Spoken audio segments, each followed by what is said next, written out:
Assalamualaikum warahmatullahi wabarakatuh. Kembali lagi pada channel Teacher Rifki, membahas kimia secara menyenangkan. Chem is fun. Pada topik kali ini, kita akan mempelajari tentang reaksi redoks. Kok gambarnya jeruk? Ya, ada kaitannya bahwa reaksi redoks termasuk juga tentang jeruk. Cuma nanti kita bahas. Apa sih reaksi redoks? Redoks adalah reaksi yang terdiri dari proses reduksi dan oksidasi secara bersamaan. Nah, sebetulnya redoks singkatan dari reduksi dan oksidasi. Cuman untuk mengingatnya biasanya dikasih singkatan redoks. Jadi redoks ini sebenarnya reaksi yang saling berkebalikan. Ada yang reduksi dan ada yang oksidasi. Sebetulnya redoks sangat sering kita temui dalam kehidupan sehari-hari. Di antaranya proses perkaratan besi. Kenapa sih besi bisa berkarat? Padahal tadi awal nggak ada berkaratan. Dan kenapa sih besi itu permukaan jadi kasar, bahkan lapisannya menjadi lebih tipis? Nah, itu karena ada sebab reaksi redoks. Ada reduksi dan oksidasi. Ada lagi nggak proses yang lain? Ya, kita bisa melihat proses penyepuhan sendok dengan melapisi sendok menggunakan lapisan logam lain, dan seterusnya. Nah, kita akan membahas itu lebih lanjut. Perkembangan definisi reaksi reduksi dan oksidasi itu bertahap, dan definisi tersebut sudah terbagi ke dalam 3 perspektif, 3 aspek. Yang pertama, oksigen, yang kedua, elektron, dan yang ketiga, bilangan oksidasi. Bagaimana memahami reduksi dan oksidasi pada aspek oksigen? Ya, reduksi adalah ketika reaksi melepaskan oksigen. Dan kalau oksidasi, ketika reaksi menerima oksigen. Contoh, pada HgO kemudian menjadi Hg plus O2, dilepaskannya oksigen, maka reaksi ini dikatakan reduksi.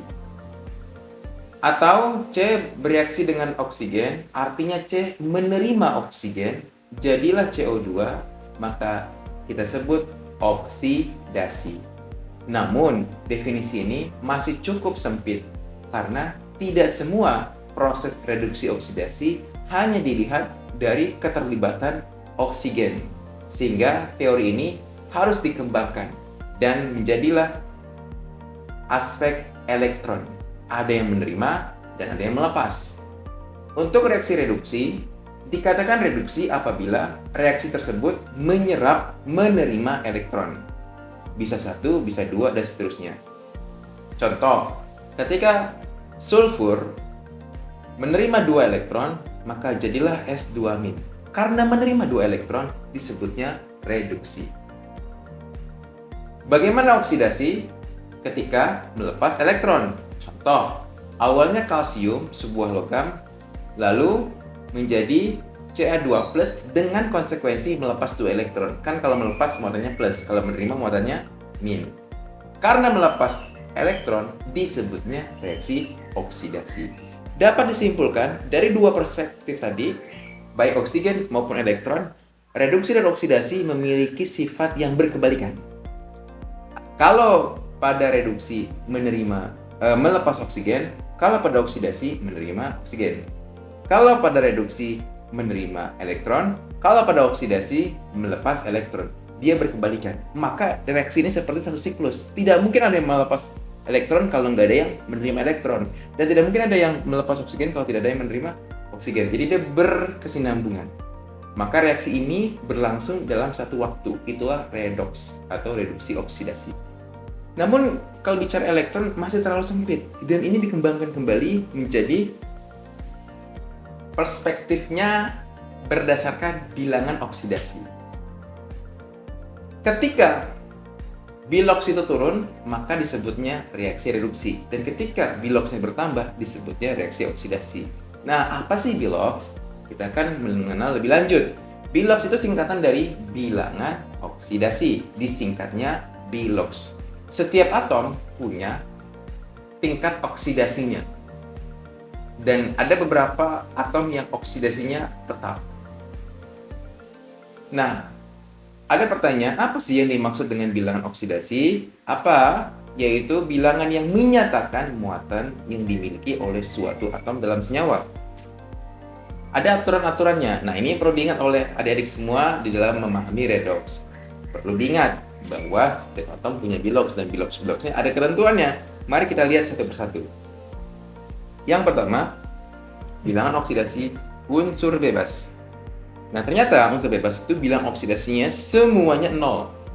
Apa sih unsur bebas? Unsur yang tidak berikatan dengan atom lain dan tidak punya muatan. Contoh, Fe. Ya udah Fe saja. Tidak ada bereaksi dengan atom lain, tidak ada gabung atom lain. Maka Fe biloxnya 0. H2 hanya 2, Pak. Ya, tapi dia hanya bereaksi bergabung dengan atom H juga, bukan atom yang lainnya. Dan tidak ada muatan. Maka dikatakan atom bebas biloxnya 0. Walaupun S8, S-nya ada 8, Pak. Yes, tapi dia dengan SS juga, sulfur-sulfur juga. Ini dikatakan bebas, bebas dari atom-atom lain dan tidak muatan ya. Ingat, tidak muatan, tidak ion. Semua unsur bebas, maka ketiganya memiliki bilox 0. Jelas ya? Kedua, bilangan oksidasi suatu unsur dalam ion tunggal itu sama dengan muatannya. Ingat, sama dengan muatannya. Contoh, untuk golongan utama, golongan 1A, ya masih ingat kan? Litium, natrium, kalium, rubidium, cesium, semuanya biloxnya +1. Kalau golongan 2A, berilium, magnesium, kalsium, strontium, barium, +2. Kalau transisi, Fe biasanya punya 2, +2 dan +3, Cu punya +1 dan +2. Nanti biasanya menyesuaikan dengan senyawanya.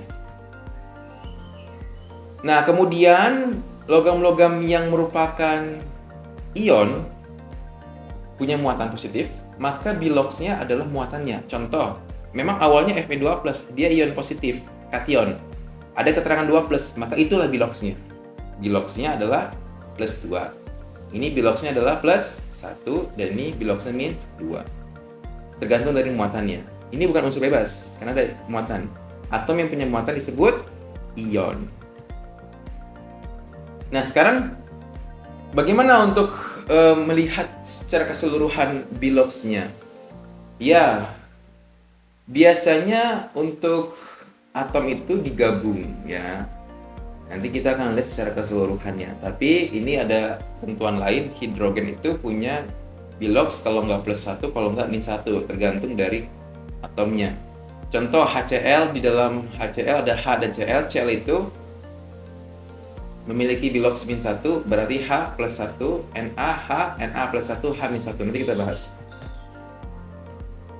Nah, penentuan bilox untuk oksigen itu selalu -2, dia nggak pernah berubah.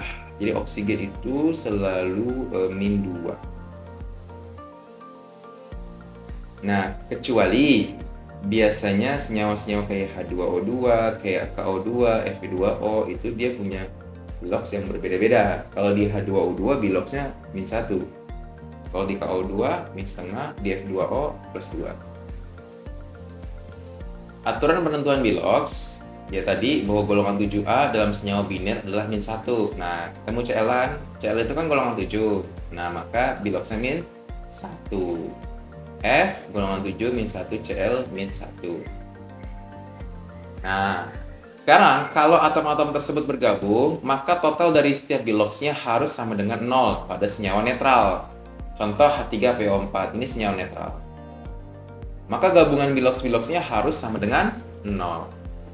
Kita ketahui bahwa H ada 3, O ada 4, dan H biloxnya selalu +1, O biloxnya selalu -2. Maka karena ada 3 kali +1, karena ada 4, O-nya 4 kali -2, dan P akan kita cari.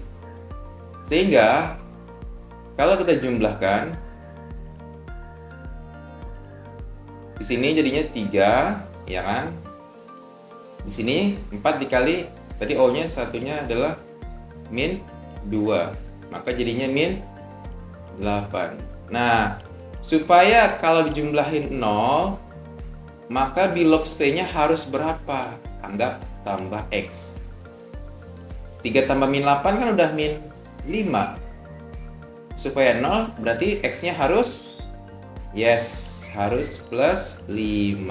Maka bilox P plus 5. Mudah kan? Kalau atomnya atom yang senyawanya senyawa bermuatan, maka kita sebut senyawa ion. Nah, kayak gini, CO3 min 2. Ada kata min 2 berarti biloxnya jumlahnya dari setiap unsur itu kalau dijumlahkan biloxnya enggak 0, tapi min 2. Maka bilox C nanti kita cari bilox O yang sudah ketahuan min 2 sama dengannya adalah min 2 karena dia muatannya min 2, berarti 3 dikali min 2 kan min 6. Nah, supaya sama dengan min 2 totalnya, berarti C itu harus berapa? Ya, C harus plus 4. Maka bilox C kita dapat tentukan yaitu plus 4. Nah, ini adalah beberapa istilah-istilah yang perlu diketahui oleh adik-adik semua. Bahwa nanti setelah menuliskan reaksi redoks, ada istilah oksidator, reduktor, hasil reduksi, dan hasil oksidasi. Untuk oksidator, itu adalah zat yang mengalami reduksi. Kebalikannya, kalau oksidator berarti reduksi, kalau reduktor berarti oksidasi. Sedangkan hasil reduksi adalah hasil dari reaksi atau hasil produknya dari suatu proses reduksi. Sedangkan kalau hasil oksidasi adalah produk dari zat yang mengalami oksidasi. Nah, lebih tepatnya seperti yang kita lihat contoh. Reaksi antara aluminium dan Fe2O3 menghasilkan Al2O3 plus 2Fe. Dapat dilihat Al adalah atom bebas karena sendiri biloxnya 0. Kemudian Fe2O3, O itu satunya min 2 karena ada 3 min 6 ya. Supaya sama dengan 0 karena atom netral, berarti Fe-nya harus plus 6. Nah, karena Fe-nya ada 2, berarti plus 6 dibagi 2 plus 3. Bisa ya? Al2O3, mana yang terlebih dahulu kita tulis biloxnya? Ya, oksigen, karena 1O itu selalu min 2. Karena ada 3, berarti min 6. Nah, Al2O3 kan senyawa netral, berarti sama dengannya harus 0. Nah, bagaimana caranya supaya sama dengan 0? Maka bilox Al-nya harus plus 6. Iya. Karena Al-nya ada 2 keterangan di senyawanya, berarti 1 Al adalah plus 6 dibagi 2 yaitu plus 3. Dan sebelah kanan ini Fe-nya sendiri berarti ini atom bebas, biloxnya 0. Nah, lalu kita lihat bilox setiap atom, perubahan bilox setiap atom. Kalau perubahan berarti dari before after kan, dari kiri ke kanan. Al diawali 0 biloxnya, kemudian menjadi plus 3. Ketika biloxnya naik, definisi bahwa bilox naik itu disebut sebagai oksidasi. Oksidasi ketika ada kenaikan bilox. Maka proses Al menjadi Al2O3 adalah oksidasi, dan Fe dari plus 3 ke 0 mengalami penurunan bilox, kita sebut mengalami reduksi. Maka inilah reaksi redoks. Untuk istilahnya, siapa yang reduktor? Reduktor itu adalah reaktan yang mengalami oksidasi. Siapa yang oksidasi tadi? Al. Mana reaktannya? Ini. Berarti kita sebut bahwa Al inilah yang merupakan reduktor. Berarti Fe2O3 merupakan oksidator. Nah, hasil dari Al kan adalah Al2O3. Nah, hasil ini disebut sebagai hasil oksidasi, dan berarti yang Fe namanya hasil reduksi. Seperti itu ya, kalau bicara hasil pasti dikatakan. Nah, sampai sini semoga bisa dipahami, dan kita akan mengenal ada reaksi yang kita sebut autoredox. Autoredox itu ternyata satu senyawa tapi bisa mengalami reduksi dan oksidasi. Ada hasilnya yang menjadi 2, ada reaktannya yang 2 menjadi 1. Contoh, disproporsionasi. Disproporsionasi bisa dilihat bahwa reaksi redoks di mana oksidator dan reduktor adalah zat yang sama. Misal, Cl2 awalnya 0. Tapi di kanan min 1 dan plus 1. Bisa dilihat 0 ke min 1 turun berarti reduksi kan? Tapi 0 ke plus 1 disebutnya oksidasi. oksidasi. Satu zat mengalami reduksi dan oksidasi kita sebut namanya autoredoks, dan jenisnya namanya disproporsionasi. Sedangkan koproporsionasi kebalikannya. Hasil reduksi dan hasil oksidasinya adalah zat yang sama. Berarti kalau hasil kanannya cuma satu, tapi sebelah kirinya dua. Gimana contohnya? Misalnya ini, di sini kan S-nya min 2, di sini S-nya plus 4. Tapi di hasil akhir S-nya 0. Berarti min 2 ke 0 naik mengalami oksidasi, plus 4 ke 0 turun menjadi reduksi. Zat akhirnya sama, tapi awalnya berbeda. Nah, kalau saya nyebutnya ini 2 jadi 1, kalau ini 1 jadi 2. 2 jadi 1 disebut komproporsionasi, 1 menjadi 2 disebut disproporsionasi, itu membedakannya. Oke, itu saja hari ini.